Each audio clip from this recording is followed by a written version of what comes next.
everybody, and welcome to another episode of Entertainment Talk with Claypool, the show where we bring guests from the entertainment world, from both the film, television industries, as well as the music industries.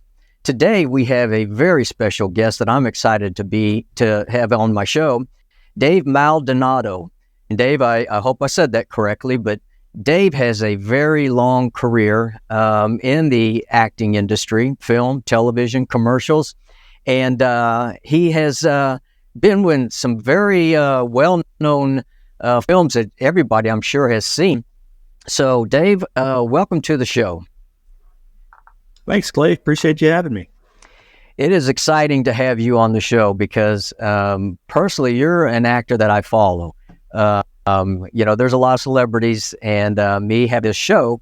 I tend to follow certain people that I feel are really up and coming, and I don't think you're up and coming. I think you have already come to, part of the place where a lot of actors want to be. So if you don't mind, I'm going to share a little bit about your career. Dave has been in the acting industry for roughly 20, 25 years. He has been in such titles as Deepwater Horizon, as Captain Kurt Kuchta, I believe. And that film, Russell, John Malkovich. Also, he's been in the recent movie Tomorrow War with Chris Pratt. He was in Greyhound with Tom Hanks. He's in supporting roles in all of these films. The one that, and every time I always discover Dave on these different feature films and TV series. I was watching Tulsa King the other day, and I seen Dave on one of the episodes there. I was watching Your Honor with Bryan Cranston, and there was Dave. So Dave, I'm just extremely impressed of the roles that you land. You've been doing this a long time, so could you share with us, how did you get into this vast world, because it's a huge industry in acting, and you're landing roles that a lot of us actors really would love to capture. So tell us a little bit of how you got into acting. Was it just something you did in your upbringing, schooling? Let our listeners hear. Well, I came to it kind of late in life. I was an artist growing up. I majored in art in college. I did have some interest in acting. I did, the school play in high school and that sort of thing, but I didn't think it was a very practical line of work, like being an artist is. But so I went to college, and I started doing more and more community theater and plays, and the whatever the college production was, and I kind of got bit by the bug there, and I was taking all these acting classes. But I was in South Louisiana, which little did I know, although there wasn't an industry there yet, it was about to get really busy there. And I pretty much moved from there to Texas right before that happened. So was you born in Louisiana? Was you born, is that where you was born and raised, Louisiana? Yep. South Louisiana. Yeah. Awesome. New Iberia. So yeah, I my wife got a job right around the time that I was getting serious about pursuing this acting thing. And she got a job in Houston. So I said, all right, well, that's a little closer to Austin. That's in Dallas. That's, more established film industries, as opposed to Louisiana. So once I moved here, started auditioning for commercials, got an agent. And thankfully for me, it was just right time, right place, with the Southeast kind of being a burgeoning film industry in Louisiana and Atlanta, New Mexico. Correct. And things just took off from there. And I just started reading for smaller roles in Austin and Dallas, and built relationships with all these casting directors over the years. And, it's come to where I am today. So is most of the work that you do, that you're cast in, is it filmed in the Southeast, Louisiana, Texas, Atlanta area, or do you do work in California, New York, other areas? I worked for the first time in LA a few months ago on season 2 of Your Honor. But it just so happened to be that they decided to shoot, a few episodes, the ones that they couldn't, that needed to be inside and not obviously outside in New Orleans. They shot on sound stages in LA. So that was the first time that I ever worked in LA. So interesting, because for your career being, and correct me if I'm wrong, but you've been doing this for 20, 25 years. So it's amazing that of the roles that you've landed, that you just recently had your first time ever being in LA for a project. Yeah. I went there several years ago for a premiere of an indie film that I shot. Okay. But other than that, I'd never worked there. And I have a lot of people that I work with, tell me I'm in the wrong place. It's like, oh, you need to be in LA. And I'm like, yeah. I think that your track record proves you're in the right place at the right time. And so another question you mentioned in your earlier, you got with an agent. Some people struggle with getting with an agent. So for those that are more younger in the industry, or that do not have an agent, what is your recommendations of what do you need to be able to, get the attention of an agent so you stand out? Because, this industry is full of actors. And everyone is trying to make a name for themselves, whether they're an actor or, cinematographer, somebody, in sound. What is your recommendations to, stand out and be noticed by an agent? Well, I don't think there's any shortcuts to that. Somebody with a decent resume can go to an agent and have a meeting and not be accepted by that agent only because they have too many type select that person on their roster. And you can have somebody with no resume, go to an agent and say, oh yeah, we like your look. I think we can use you, and they'll be signed immediately. So I think it comes down to, your preparation, the skills that you have, the education, where you're working on your craft, and, your look and the chemistry that you have with the agent. So I recommend you meet with different agents. You may not, may not be the right fit for certain agents. And I suggest going to these agents, meeting with them, and kind of getting a feel for what's the right fit. And I think, just like everybody else, you just got to work. You got to, do theater, do acting classes, do all these things, indie films. So that's the only way to break into it. Yeah. Texas is, I can only speak about Texas because that's, where I live, and the indie film industry is pretty big here. There's a lot of opportunities in the indie film industry here. And I don't know about for you, but when I first, started getting into acting, I did pretty much anything and everything for free because I wanted the exposure, experience, and I wanted to be able to always, be able to practice my craft. So, I think, like you said, it's important that people just get out there and do things. But some agencies, I think, are, they have a huge roster, and they're more focused on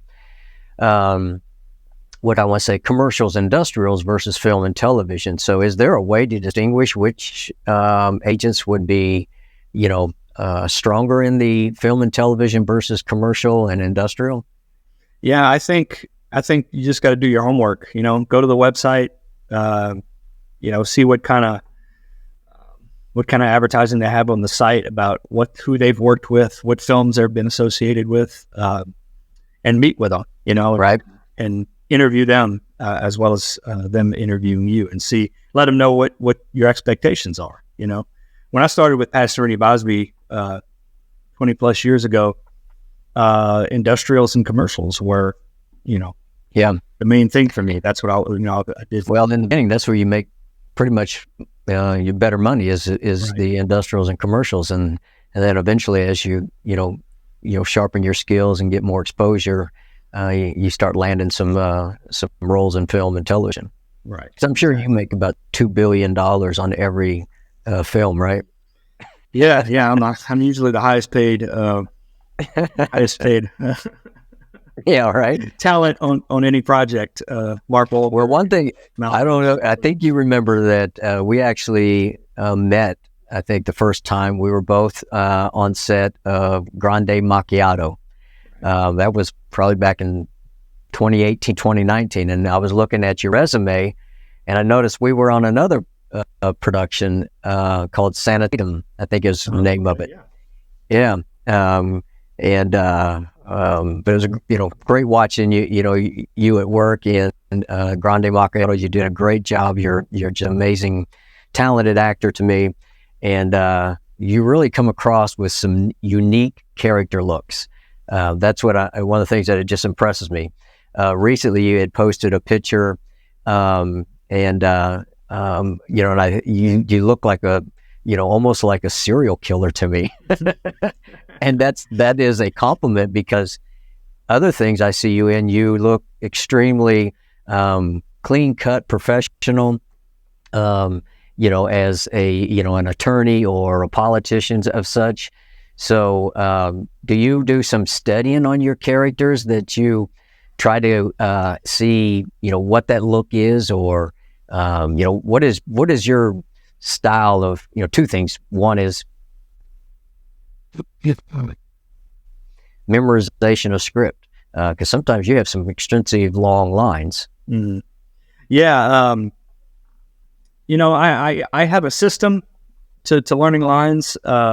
It's always worked for me. It's not real fancy. A lot of people have these different philosophies of how everyone needs to learn their lines, and right. I record my lines on my phone and I go for a walk.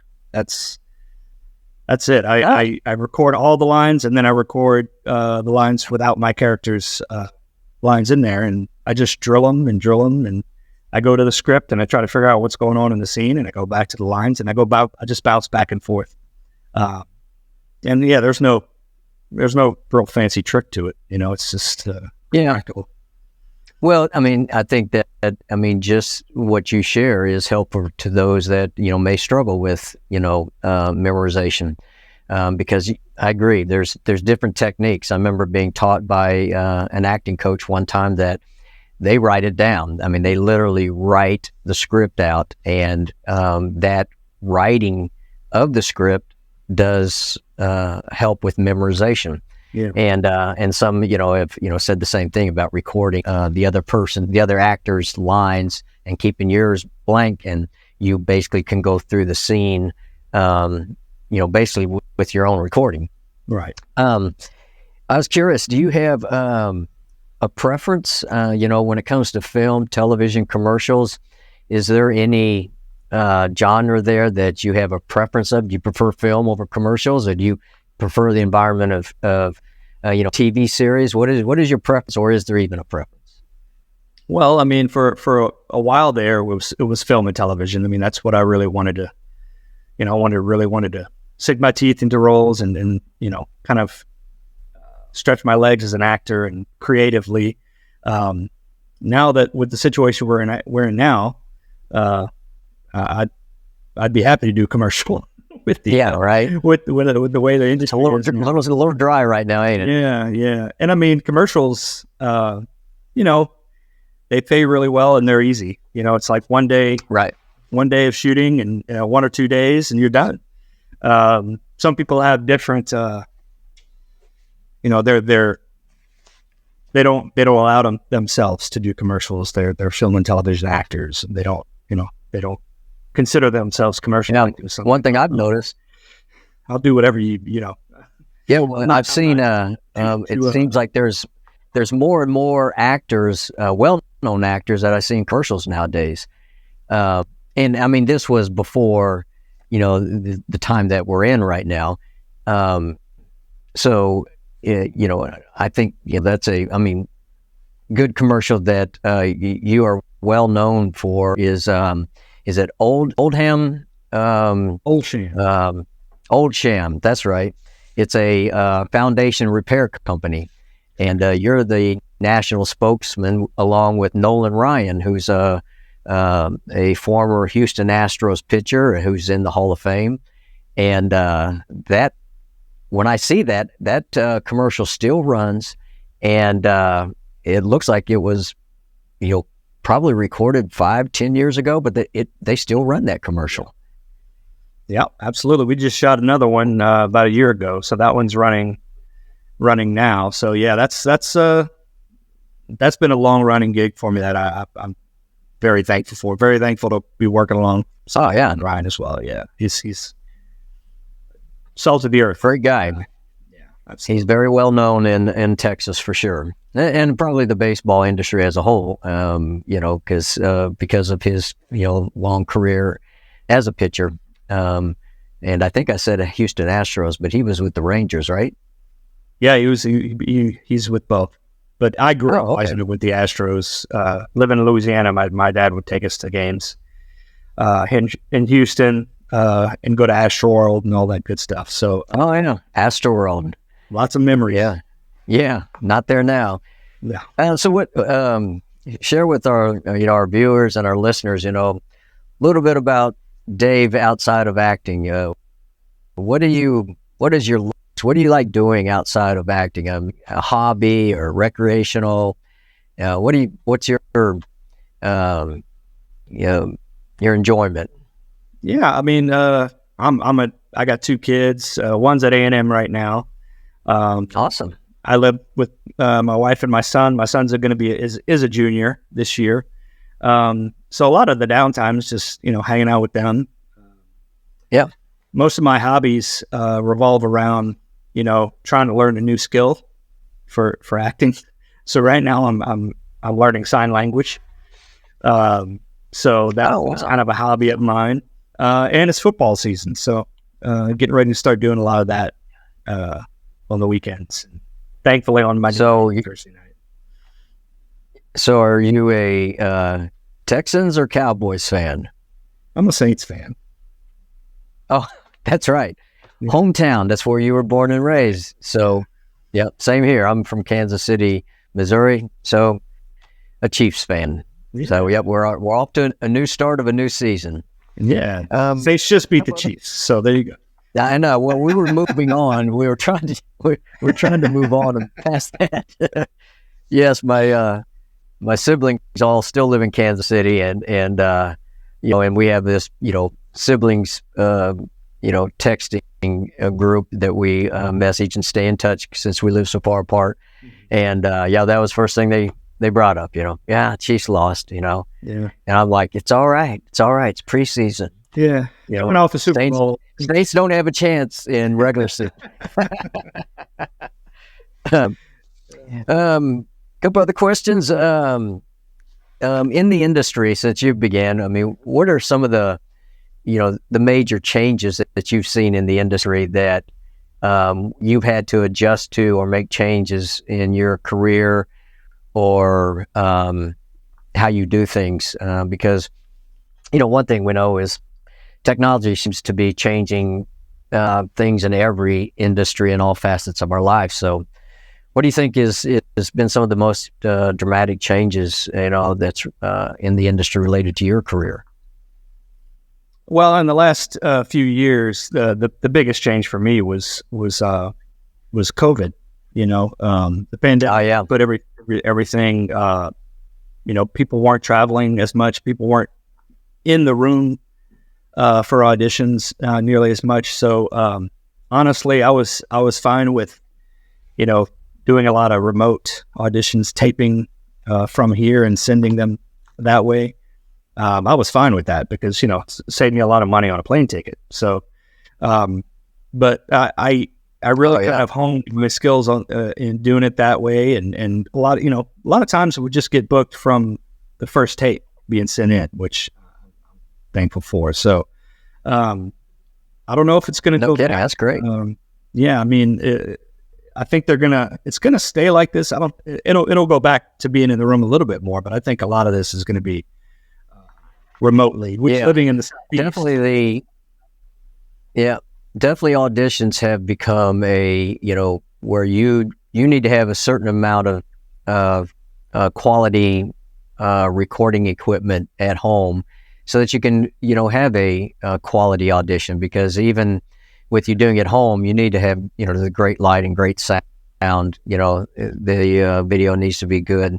But definitely that's a change. I'm, thankful you brought it up, but that just seems like the major is that everything became, self-submission. You submit, either you do it at home and you submit it to your agent, or you self-submit to a casting director, whatever the case may be. So, with that, we're going to take just a quick little break, so we can introduce our sponsor, the Toasted Yolk Cafe in Cedar Park, Texas.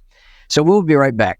It's never too early to get toasted at the Toasted Yolk Cafe, located at 14105 Ronald Reagan Boulevard in Cedar Park, Texas. Come and be a part of our Toasted Tuesdays, where our morning shots are 50% off all day long. Try the Toasted Yolk Shot. Comes with Jameson whiskey, butterscotch schnapps, and maple syrup, served with an OJ chaser and, yes, candied bacon. Or why not try the cold brew, house brewed Jiva cold brew coffee mixed with premium vodka, vanilla infused syrup, and topped with a swirl of whipped cream. And last but not least, the famous beachside. Let this cool you down with Malibu rum, pineapple juice, and coconut cream, served as a shot with a candied bacon chaser. Come and be a part of Toasted Tuesdays at the Toasted Yolk Cafe in Cedar Park, Texas. Okay, welcome back to Entertainment Talk with Claypool, and we're going to continue our interview here. We have a few more questions for our guest, and so now we're getting into where I like to hear interesting stories. So you've been on set with some amazing people, and again, I just think you're an amazing actor. So could you share with us? An interesting story of one of the sets that you've been on that was, really just unbelievable, funny, scary, whatever the case may be. Whether you care to share names or not, that's up to you. But I just love hearing stories of, things that happen behind the scenes. Well, thankfully I've got a few compiled after the last 10 years. I think one of the funniest was actually when I got my agent in Louisiana. One of the first roles that I booked with her was a couple episodes on the first season of True Detective.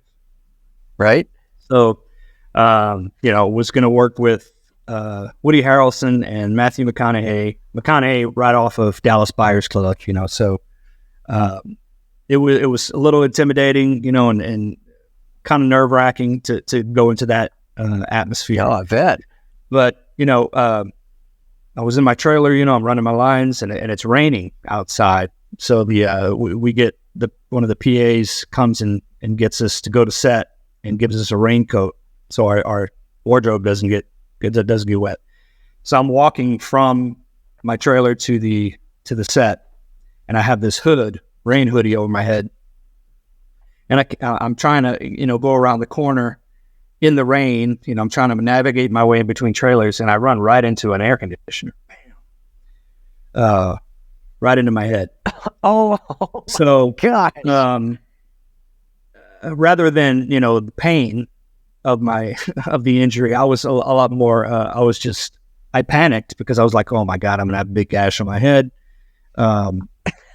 So I run up to the PA. I'm like, oh my God, I just did this. What should I do? She's like, oh, okay. And sent me to the makeup trailer. They kind of touched up, put some ice on it. There was a guy who got me this special cream to put on it because that you can't find it in the United States. It's like this, big secret. This cream that he put is like, it'll stop the swelling. Cream. So I got ice. I go to do walking rehearsal with McConaughey, and he's kind of joking around with me, and he's like, "What'd you do?" And I said I was walking around the trailer and I hit my head on the air conditioner, and he was like, and he just laughed at me and said, "You did that to yourself?" He's like, "I thought you did it in a scene." And he's like, "Tell me what happened." And I started to tell him again that I was walking around the trailer and hit my head on the air conditioner. He's like, No. Tell me what happened. I was like, "Oh, well, I was walking in the set and these two guys, one had a pipe and we got into an altercation." He's like, "Okay, yeah, stick with that story." So yeah, he would not Exactly. he would not take that lame story. So, but it was, he was very cool, super intense. Basically, he was telling. Basically, he was telling you, make sure you don't tell the truth. Right. Yeah. Make it come up with a better story. So yeah. Well, too bad that the scene that you was doing didn't require some type of a fight where somebody hit you in the head and you just naturally already got the the bruise, the bump on the head. yeah, and it was whatever they did, it worked, because when you see the scene, on camera, nothing. That's funny. So pretty impressive. Yeah, no, that's funny because it's to talk about the worst time for something to happen right when you're about to walk on set. Yeah. So what is your current projects you have? Are you able to share that information? Or you got some current projects you're working on, or some that you've that are in post production, or some that are basically you haven't started at all, but you've already been cast in? Nothing that I'm currently working on. I've got a couple of things airing. Love and Death with Elizabeth Olsen is airing on HBO Max. That was the true crime story that we did. Okay. Texas, came out really good. Really happy with the way it turned out. Played, another cop in that one. Also Marisol, that we shot in Austin. Gosh, it's got to be a couple of years ago now. Okay. The trailer just came out for that. So that was shot in Austin, about a young girl who's the daughter of immigrants and gets a scholarship, working her way up to make something of herself, and then realizes that she gets into some trouble, and come to find out she's actually not documented. And so she has to go through so she's on the run, and all things, trials that she has to go through to try to clear her name and to try to, Right. Sounds very interesting. Yeah. Definitely love to watch that.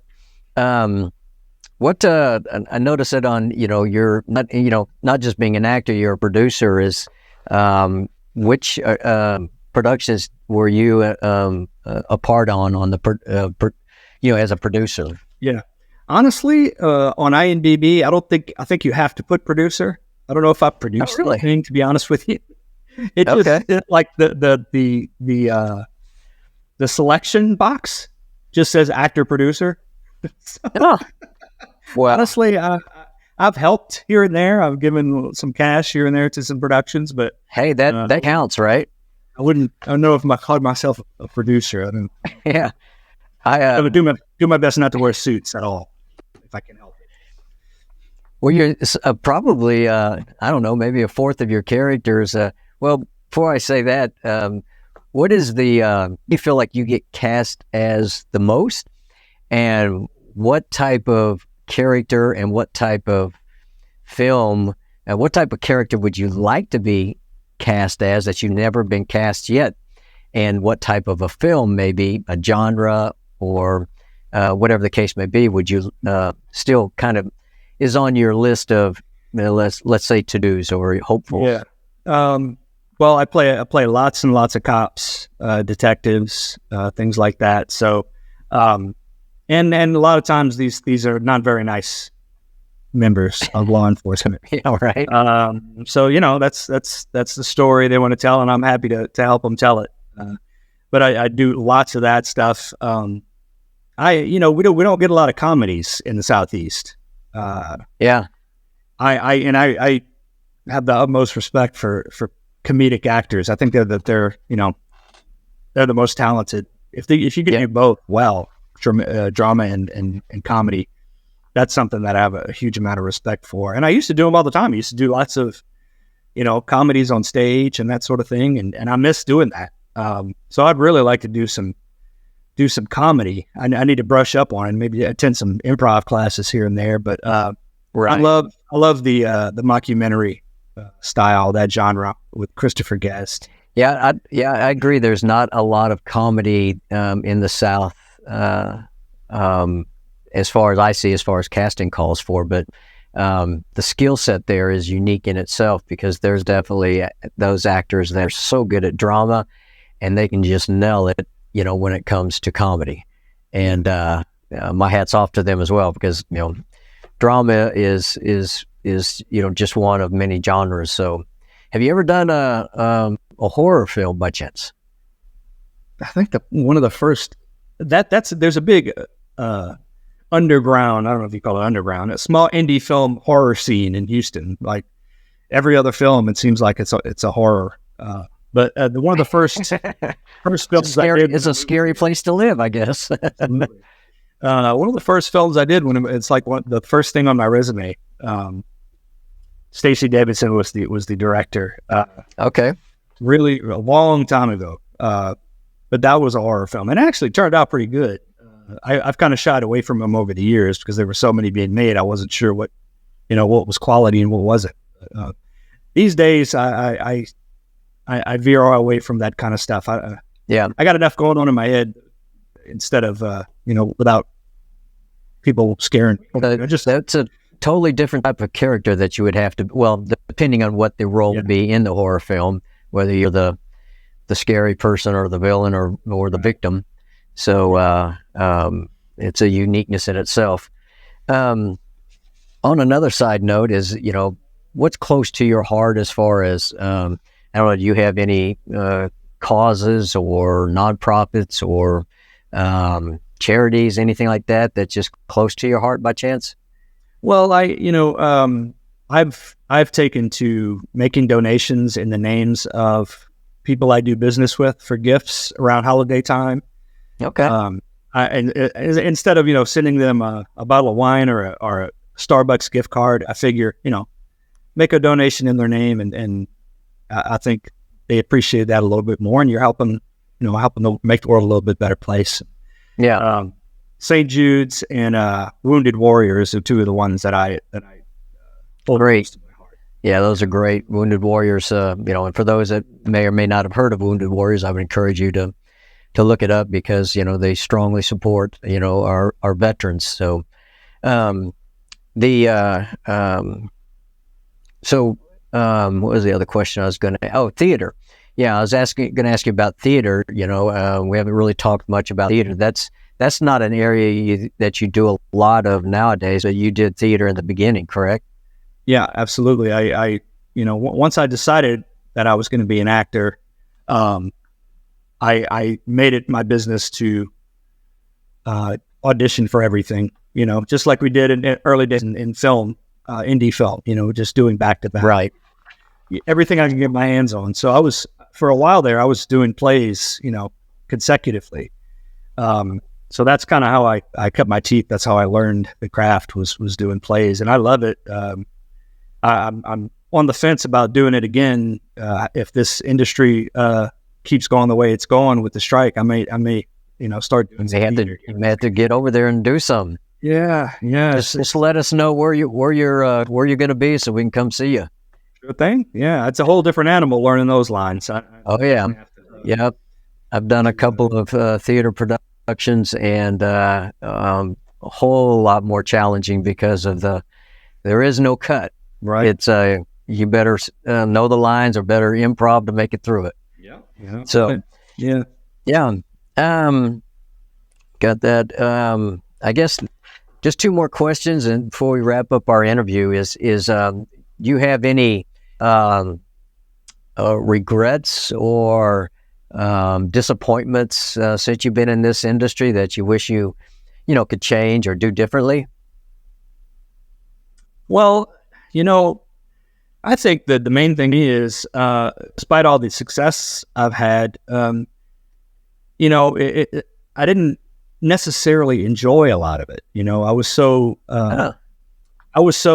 determined to be successful and to keep working and put so much pressure on myself to do a good job that, you know, it was hard for me to just stop and kind of enjoy the moment, you know.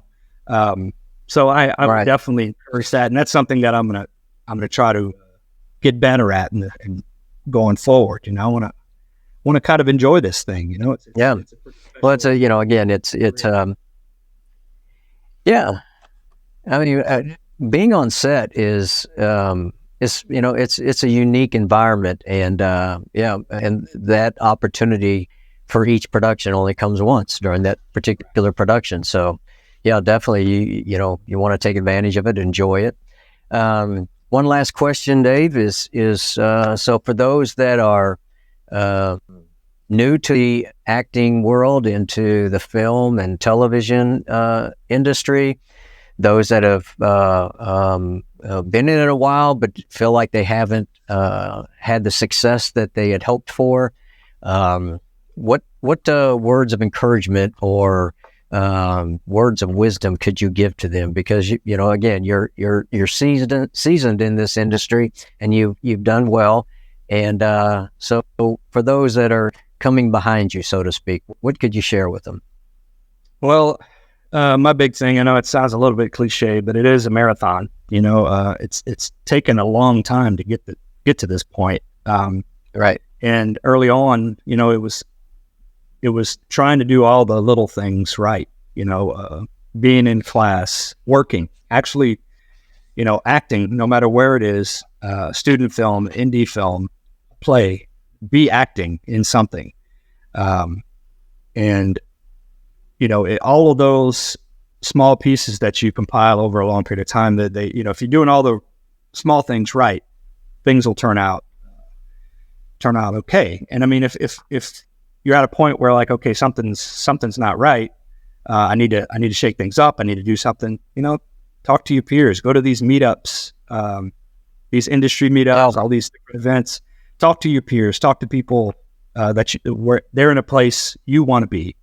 And ask for their advice. You know, maybe you've been playing all these different characters that you think you're right for, but people in the industry see you a different way. You know, Correct. If I didn't play cops and detectives, my resume would be cut in half. So you know, it just you see yourself a certain way, and maybe the industry and your peers see you in another way. You have to get different perspectives. Yeah. I think that, you know, the way we see ourselves as an individual, as a, you know, as our talent, how we come across on screen or television is it's perceived differently by ourselves versus, you know, casting directors versus an audience versus your peers. So definitely agree. You know, connect with social groups related to the industry. And I think one of the things you kind of touched on is be teachable, no matter how far you are along in this industry. Is just be teachable and receive constructive criticism, because it's for the betterment of your craft. So, Right. Yeah. well, Dave, you know, I definitely appreciate that you know, took the time to be on our show, and definitely apologize for the beginning, because we definitely had some technical difficulties that took us a while to get ironed out. But thank you again. And for my viewers and my listeners, just always remember that great it is to dream the dream when you stand in youth by the starry stream. Greater it is to fight life through and say at the end, the dream is true. Keep pursuing your dreams. We'll see you next time.